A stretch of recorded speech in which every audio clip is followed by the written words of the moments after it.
I grew up in a big family. We had a lot of focus on family weekends, sports, all sorts of family time, and whatever that meant to my parents. They were really set on raising girls that were really into sports and activities and that were busy and tried to build us up to be as confident as we could be.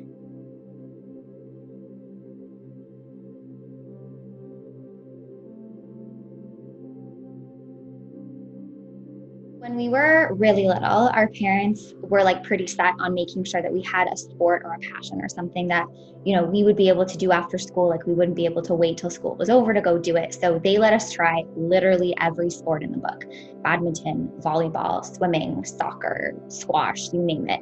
But me and my middle sister, Carly, ended up choosing figure skating. And that's kind of where the Always Smile thing started. Carly was skating pretty competitive, like very competitively when I was in university. So I graduated and she switched clubs and then became like, obviously she was serious before, but she became more serious. And her coach started to notice that she was having kind of a shortness of breath issue. And they actually thought she had exercise-induced asthma. So they took her to a bunch of different specialists. Um, they ended up going to emergency a couple times because they thought she had punctured a hole in her lung. She lost a bunch of weight and it didn't really all seem to add up. And so the last time they took her to the hospital, the doctor scoped her throat to see what was going on, and they found the tumor in her trachea.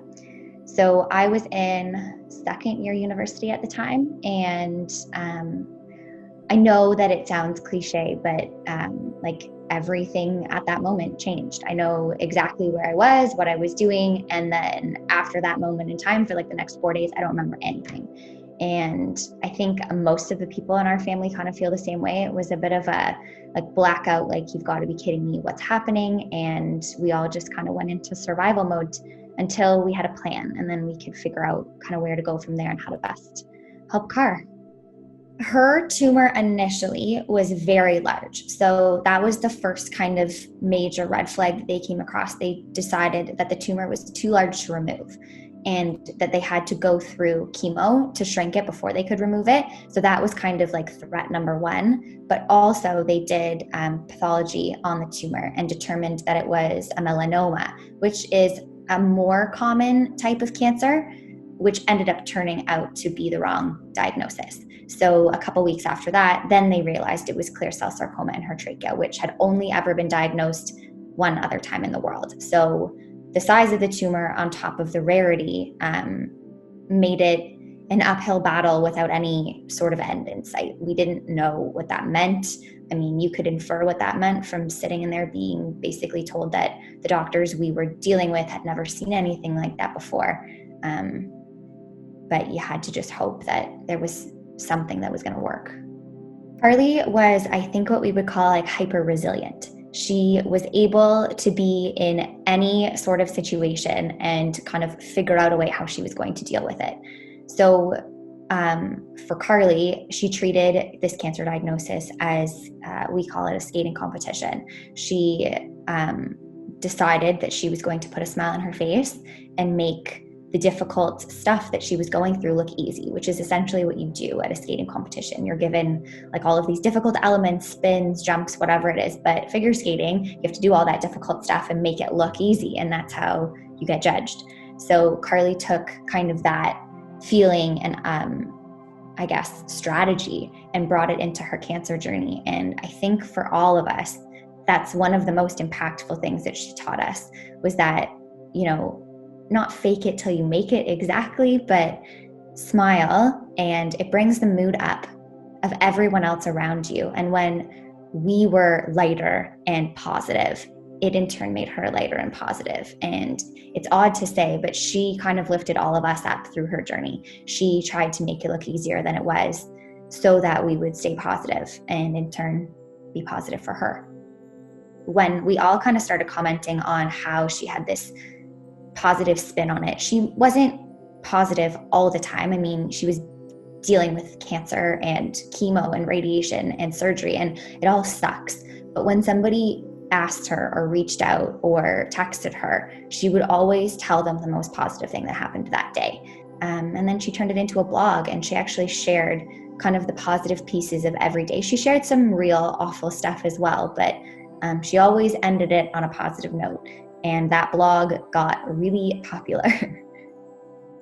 It's encouraging to rally around somebody who excels, who was able to deal with the situation in a way that was inspirational for a lot of people. And Carley was good at everything. So this wasn't shocking to all of us, but when she was given her tracheostomy, so the tube in her throat to help her breathe, it compromised her ability to talk and her ability, obviously, to sing. And a lot of kids who are given tracheostomies for a slew of different medical reasons don't talk. They find they get stuck and they don't know how to talk. Carley sort of figured out a way to talk, but she obviously took it a level further, and she sang with her tracheostomy. And I know for a lot of people who watched that video, parents of young kids with tracheostomies watched it and were in complete awe how this young woman didn't just speak with her tracheostomy, which was hard to do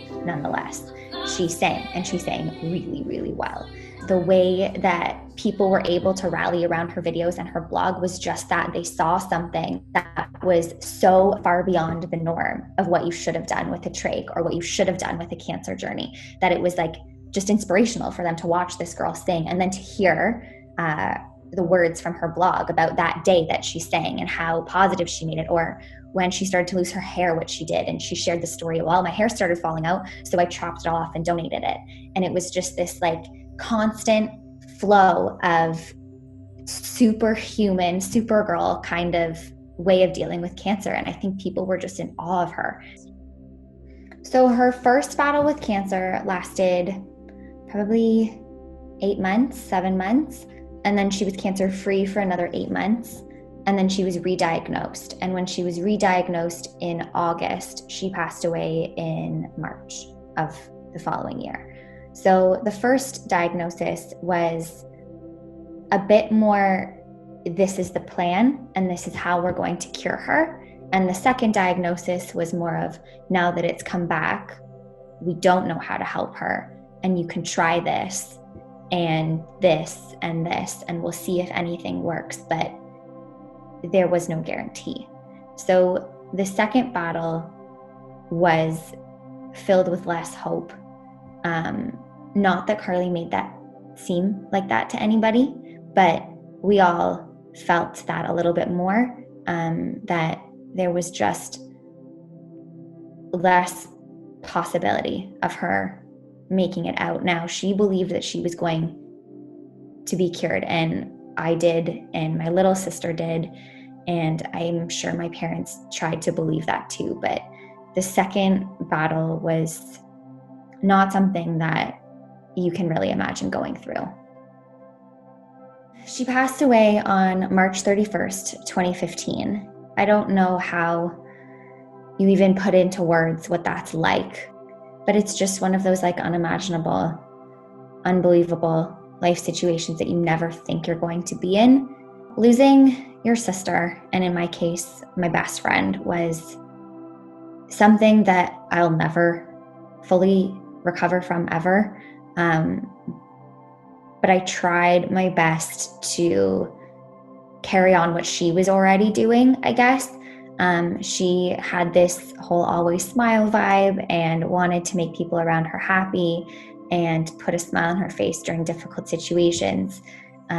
She even would get mad at us in the hospital room if anyone shed a tear. So we tried our best when we were able to at least kind of function afterwards to put a smile on other people's faces and continue on. So she actually started Carley's Angels before she had passed away, and decided that she wanted the money to go to families who were in a similar situation as us, so that they could have a little hope and exhaust some of the options.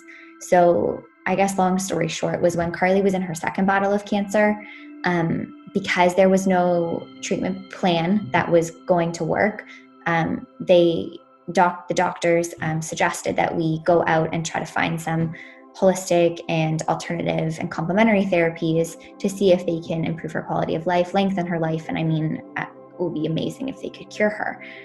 Holistic cancer care or complementary cancer care is anything that doesn't really fall under the umbrella of chemo, radiation, and surgery. So vitamin C injections, hyperbaric chambers, what's called safe chemo, acupuncture, anything that you could receive from a naturopath or a chiropractor, but those kinds of things are super expensive and difficult to access. They're not available generally in hospital. And they're also hard to determine whether treatment A from the traditional sector, so like chemo, radiation, or surgery, if that works well with the holistic or traditional therapy that we were going out to seek on our own. So we had some difficulties, and we decided that we were going to try to address those with Carley's Angels. So when we started Carley's Angels, we knew we wanted to help families that were in similar situations as us. We just didn't know exactly what that would look like.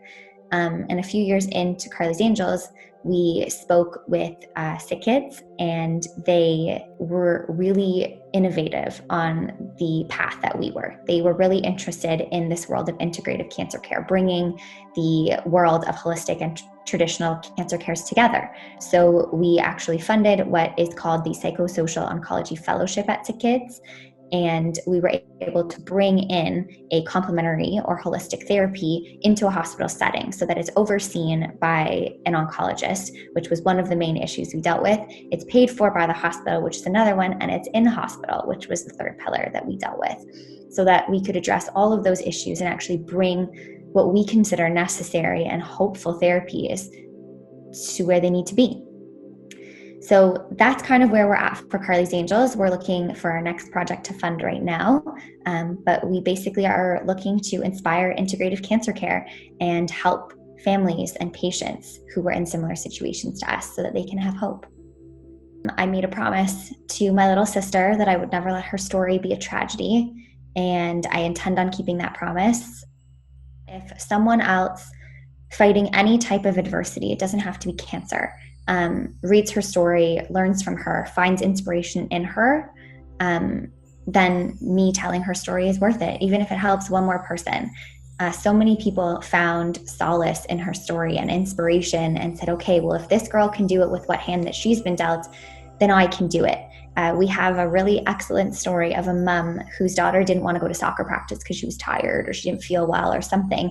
And the mom printed off a page of Carley's blog and put it in front of her and said, read this. And the daughter read the blog post and said, okay, I'm going to go to soccer practice. It puts things into perspective for some people. It makes other people feel that they have an ally. And I think if it can do any of those things for one person, then no breath has been wasted sharing Carley's story. I really do believe that integrative cancer care is the future of cancer care. And from what we've seen and the people we've spoken to and some of our donors and recipients of our programs have really echoed that for us. They've made us really, they fueled our fire. They have been treated by the psychosocial oncology fellow at Sick Kids and said, this needs to be in hospital. This needs to be everywhere. I don't know why this isn't being addressed. Why isn't mental health like a major facet of cancer care? All of these things that we know as just regular people who wake up every single day and go about our lives, we know that nutrition and exercise and mental health is part of being well. And for some reason, when you're diagnosed with cancer, that goes out the window. I guess if all of this that we believed in was available when she was being treated, we may have had a better outcome. She may have been able to live longer, and that keeps me motivated. So we have an online store. So carleysangels.ca, we sell jewelry, clothing, athleisure. We sell Carley's book. So any of those things, all of the proceeds go towards Carley's Angels so that we can fund integrative cancer care projects.